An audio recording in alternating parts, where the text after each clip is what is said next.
Chelsea are reportedly looking to increase their Brazilian contingent with a left-footed Premier League centre-back. Another young wonder kid striker is being targeted, but this time it's not a South American. In the lead-up to tomorrow night's game against Barcelona, rumours have begun to circulate that they are interested in one of our first-team superstars, and we will take a look at my predicted lineup for tomorrow night's massive Champions League game at Stamford Bridge against Barcelona.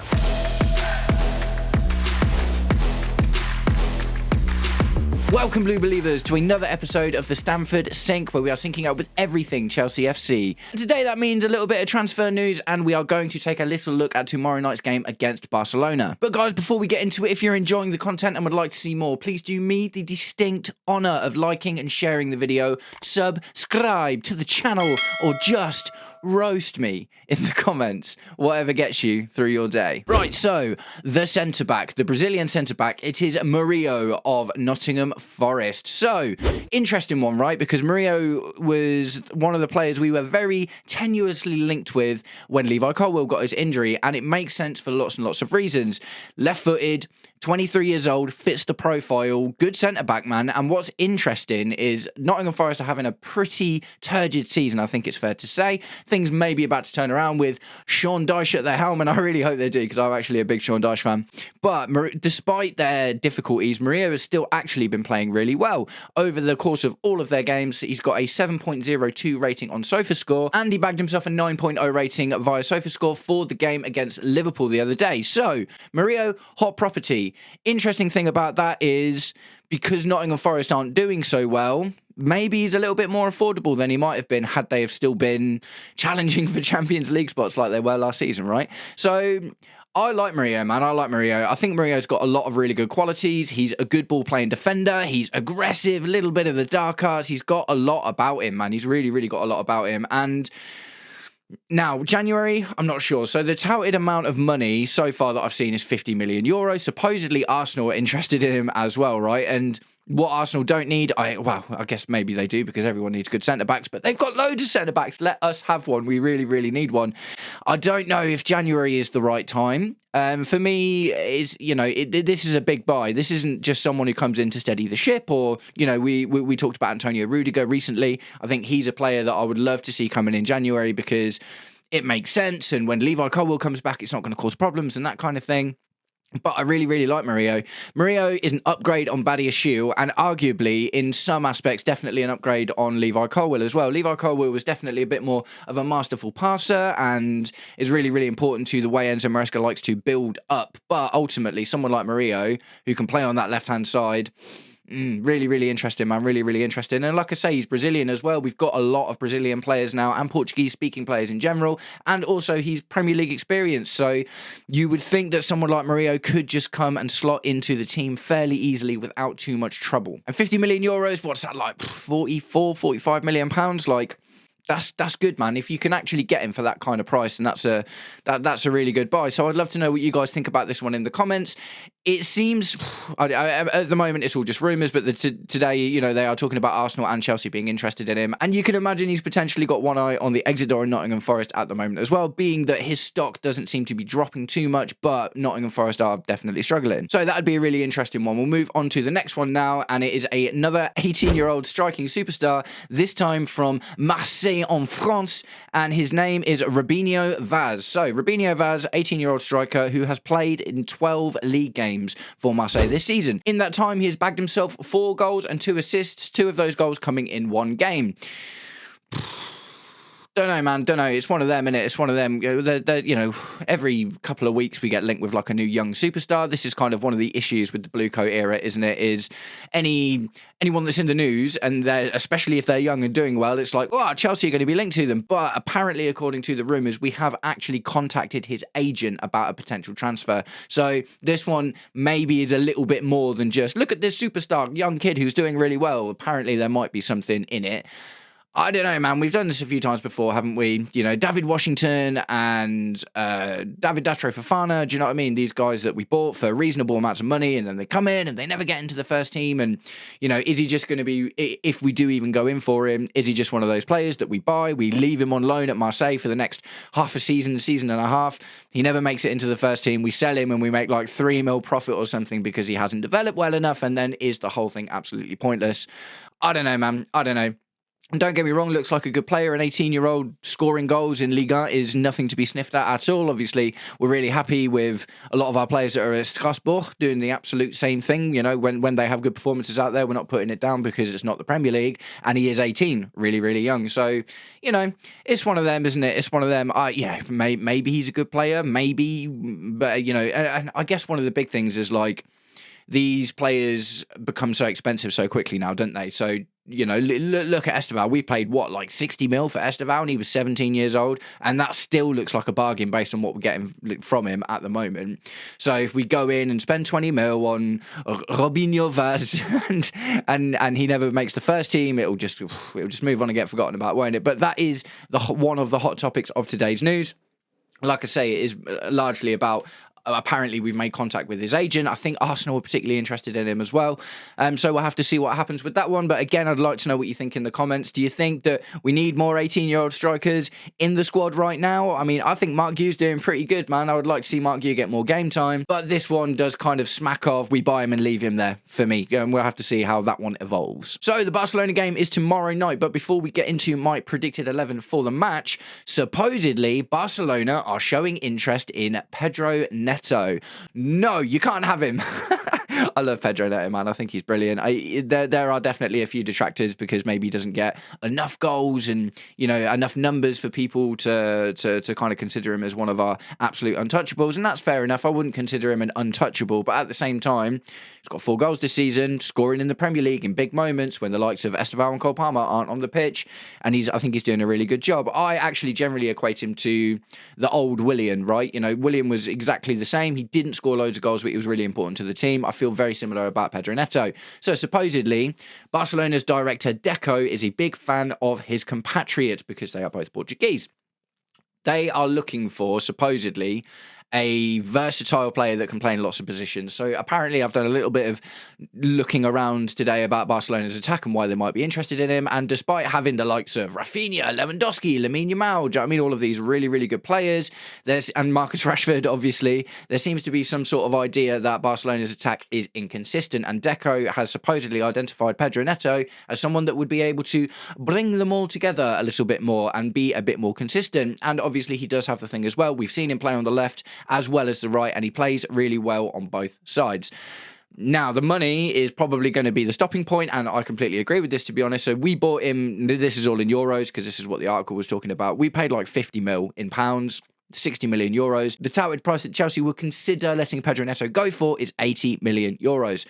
So I don't know, man. Like that would be a reasonable amount of money. 70 mil pounds plus for Pedro Neto doesn't seem like a terrible deal, but at the end of the day, I just think he's really important to the team, man. Where things might get complicated in the future is when another young Portuguese right-wing superstar comes into the team in Giovanni Quenda, who's having a really good time out at Sporting Lisbon at the moment. We bought him at the same time that we got Dario Asugo. He is having a very Esteval-style season out there. He's not being played in every single game, but he is turning up with the numbers.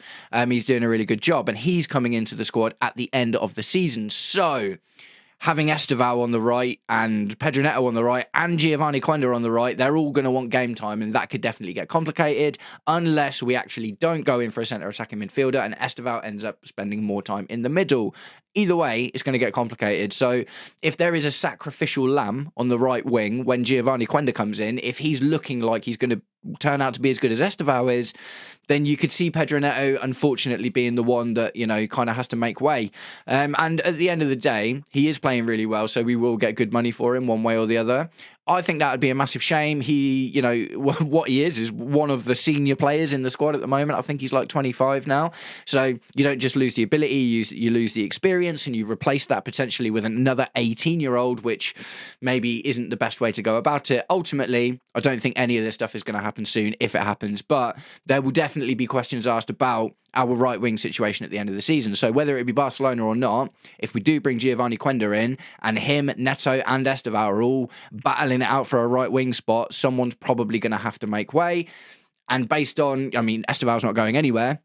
Giovanni Quenda will have literally just come in, so just from the optics of it, right? And I don't agree with this because I think Pedro Neto is fantastic, but just from the optics, you'd have to assume that Pedro Neto is the most likely one to make way in that scenario. But that's enough about transfers. There's a massive game at Stamford Bridge against Barcelona tomorrow night, so let's have a little look at my predicted 11 for the Champions League clash. I normally do these players one at a time, but we're just going to go in quick today. So I think we'll go with Rob Sanchez in goal. I think we have to go with Rob Sanchez in goal in every single game until we figure out our backup goalkeeper situation. I mentioned the other day, Philip Jorgensen looks like he wants out in January, and with it being a World Cup year, there are, Denmark, I don't think have qualified yet. There is still another international break to go, but Denmark could qualify for the World Cup, and Philip Jorgensen is 100% going to want a piece of that. Not really sure what's going on with him, but Robert Sanchez, either way, has earned his spot in the Chelsea team at the moment, even if Philip Jorgensen was snapping at his heels, which he's not because I don't actually think he's very good.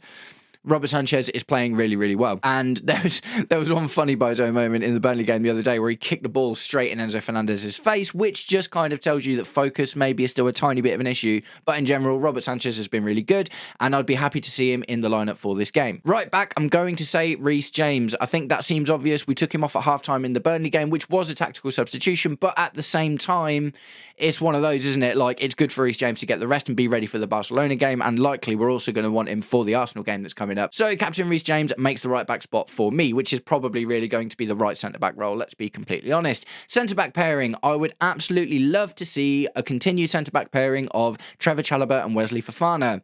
Wesley Fofana wasn't even in the matchday squad for the Burnley game, which was a bit of a worry, but Enzo Maresca just came out and said it's about managing his minutes and protecting him. So to me, that kind of says he had the Barcelona game in mind.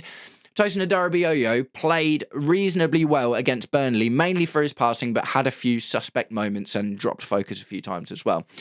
Fofana and Chalobah have looked amazing together the few times that they've played, and it just, for me, like, that's 100% the centre-back pairing that I want to see. Marc Cucurella, the fiery Marc Cucurella on the left-hand side of the defence. It absolutely has to be, doesn't it? Likely that will be him pushing into midfield, maybe a bit like he did in the Burnley game, although Barcelona, very different prospect to Burnley. But either way, Marc Cucurella is undoubtedly one of the first names on the team sheet every single time. And unlike other players that might be the first name on the team sheet every single time, he's always fit. He's literally always fit. Unbelievable quality that we absolutely just can't look over at the moment. Even if Marc Cucurella wasn't so good technically, the fact that he's always fit is just in modern football is really, really important. So yeah, Marc Cucurella on the left, and you love to see it, don't you? You love to see it. So in the midfield, I've maybe gone a little bit reserved, but I think in such a massive game, and Barcelona have got such amazing attackers, I think it's absolutely necessary. Moises Caicedo got a rest. He managed to get an entire game of rest, and that is because Andre Santos had a phenomenal game against Burnley, man. Andre Santos had an absolutely brilliant game. We'll maybe be disappointed to not make the starting lineup in this, but we've got so many games coming up, man. If he can keep playing like that, he's definitely going to get game time, and that is going to help us get the best out of Moises Caicedo as well. So for me, Moises Caicedo obviously gets the start. I've partnered him with Malo Gusto, and that is largely because, as you can also see, I've put Enzo Fernandez in the centre of attack.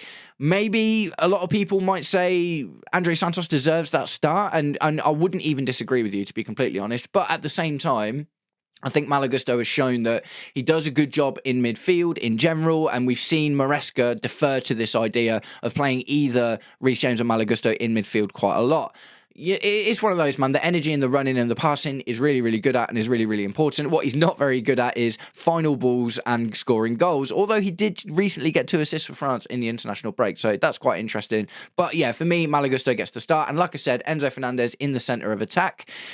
This is largely driven by the fact that I don't think this is a game for Liam Delap. If this was, do you know what I mean? Liam Delap definitely still has got some work to do. He's looking a bit rusty. João Pedro has been hot and cold. If Liam Delap was playing up top, then maybe we'd have João Pedro in the centre. But I think João Pedro will get the start in this game. And by default, that means our next best option available for the centre attack is Enzo Fernandez. So on the wings, I've gone Garnacho on the left. I was quite surprised to see Jamie getting the start for the Burnley game, actually. But it does make sense. I had a feeling that Garnacho might just get some cursory minutes as he didn't play with Argentina. But at the same time, he's easily our inform left winger at the moment, so it seems like a no-brainer to start him in this game.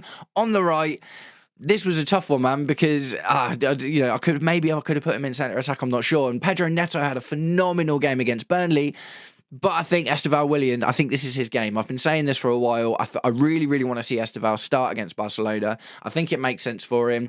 Give him a big event. And also, like, he's on form at the moment. He scored for us. He's been constantly scoring for Brazil. And he looks absolutely phenomenal. Also, I think it's a good idea to give Neto a rest for the Arsenal game. I think Pedro Neto will get the start in the Arsenal game. And for me, it just makes sense to start Esteval in this game. And like I said, I've already mentioned it. Up top, I'd see João Pedro.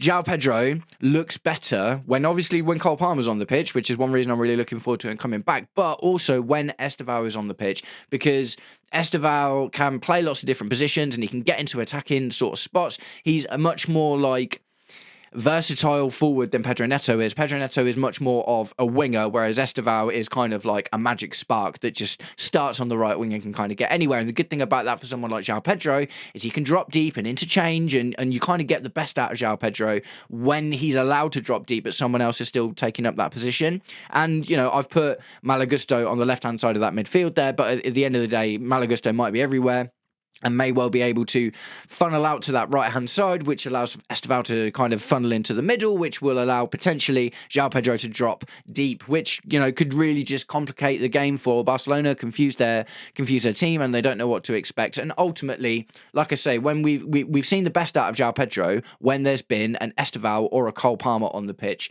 So that just completely makes sense to me. And that's it, guys. That's my starting 11 for the Barcelona game. Well, this is going to be a big one. I can't wait to hear the music again. It feels like it's been ages, but hearing that music before you play Barcelona at Stamford Bridge, whoa, there's something special about that, man. There's something special about that. We've had a pretty good run in the Champions League so far. You know, most of the opposition has been pretty beatable. Obviously, we lost to Bayern Munich, but, you know, very, very early in the season, Bayern Munich are a really, really, really good team. Obviously, Harry Kane's absolutely brilliant, and I feel like this one's going to be different. This is probably the second most difficult game we've got in our initial group, but it feels winnable. We're on a good patch of form at the moment. Barcelona are, in terms of their team news, I think the only notable player they're going to be without is Pedri, but Fermin Lopez looks like he might be playing, and he's been playing pretty well for them this season as well. It's going to be a tough game, man. Robert Lewandowski, Rafinha, Lamine Yamal, Fermin Lopez, do you know what I mean? They've got lots of really good players. They've got, you know, De Jong in midfield. They've got loads of really good players. This is absolutely going to be a tough game. But if the crowd at Stamford Bridge bring the noise, that will make a huge, huge, huge difference. It's such a big event. We're not going to get steamrolled by Barcelona at all. I expect it to be a tough game.